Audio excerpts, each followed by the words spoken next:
Why most people die in disgrace. Well, that's kind of a tough way to start a video, right? Well, welcome to Momentum Property Education, and today we're talking about Andrew Carnegie, who moved from Scotland to the United States and became one of the richest men in the history of the world before turning around and giving it all away. Andrew Carnegie said that anyone who dies rich dies in disgrace. And his philosophy was that you should work as hard as you can through your life to accumulate as much wealth as you possibly can, just to later in life give it away. He said, I worked half my life to become wealthy, and I spent the second half of my life giving it away. And anyone who didn't give it all away before they passed away would die in disgrace. It is a very, very powerful message, and a very, very powerful one when it comes to philanthropy, entrepreneurship, and investing, which is something we love in this channel here at Momentum Property Education.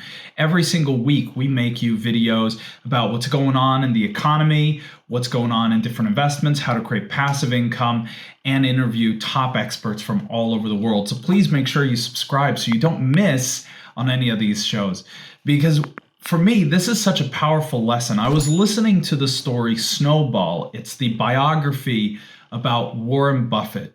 And it is, to me, that is one of the most powerful biographies I've ever listened to. And I love reading biographies.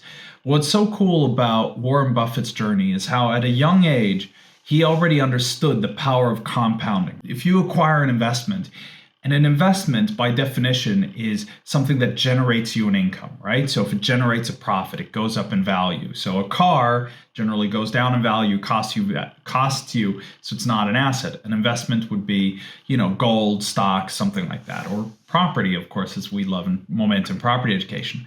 But at a young age, he started acquiring assets. He started acquiring stocks. And he loved it. That was something exciting for him. That was something he was passionate about.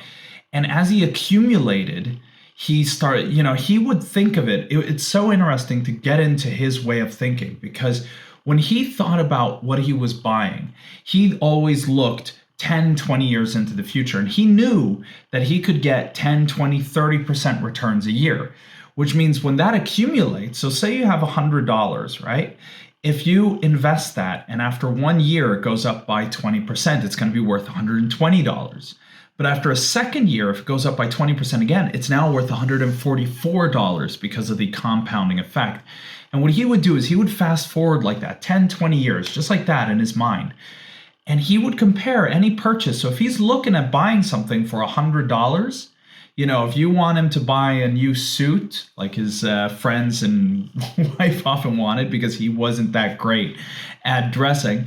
So if they wanted him to buy a new suit, he would look at it and not say a price tag for $100. He would see a price tag for maybe $5,000, because that's what he knew he could make that worth over a period of time.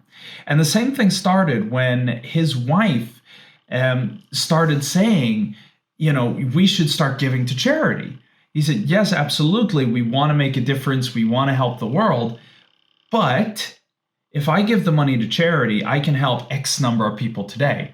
But if I keep the money and I grow this portfolio, I can help twice as many, 3 times as many, 10 times as many going forward. And so for a very long time, Warren Buffett didn't give it all to charity. He would accumulate, and build this amazing asset. And now, as we know, he's one of the greatest philanthropists of our time, getting people to sign the pledge. So what do we take with us as this? And something I learned from working with T. Harv Eker, who you might have read some of his books. He's a best-selling author. He does the event Millionaire Mind Intensive, which is a very, very powerful event.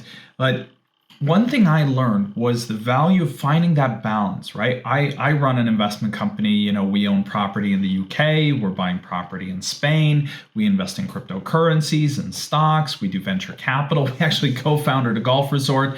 So we're building a lot of different assets. So now the question is, for me, one of my big missions in life is charity, right? But now it's about finding that balance between, do I accumulate now or do I give now? And so what I learned from T. Harv was that you should do both, right? So anything you make, 50% of that you put to your necessities, right? You put into just your living expenses. And then the other 50% you split into 5 buckets. One, or buckets, so to speak, 4 jars.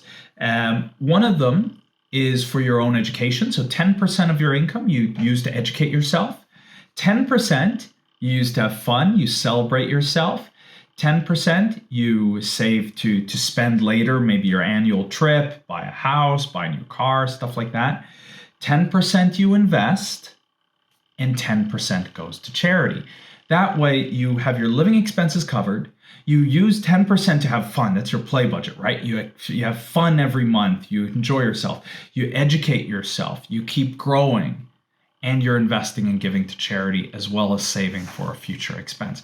So by doing that split, you create some amazing, amazing value for yourself going forward.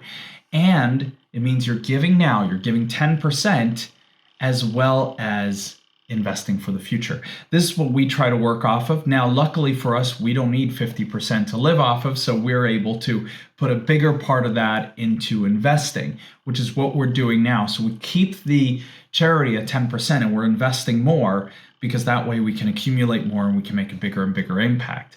This is just how we do it. I'd love to hear in the comment section how you do it. And see if maybe we can help each other out, because if we all grow, we can have a bigger impact. We can help more people. We can make a bigger difference. So I'd love to hear your thoughts on this. I think it's so inspiring to hear how, I think because in the end, there are a lot of people that need help. There are a lot of issues in the world. There's a lot of differences we need to make. And I think the governments, they do what they can to do that. But in the end, I think it's up to all of us individuals, all of us citizens of the world, to make that impact. And it's so inspiring to me to hear when someone is making that impact. So please share down in the comments what you're doing. Please make sure you subscribe to our channel. I'd love to hear more from you. I hope you find value from our videos going forward. And let's make sure together to keep growing, to keep making an impact, so that we, as Andrew Carnegie would say, don't die in disgrace. Let's make a gift back to the world and help more people rise up and make an impact as well. Thank you so much for joining me here today, and I'll see you soon.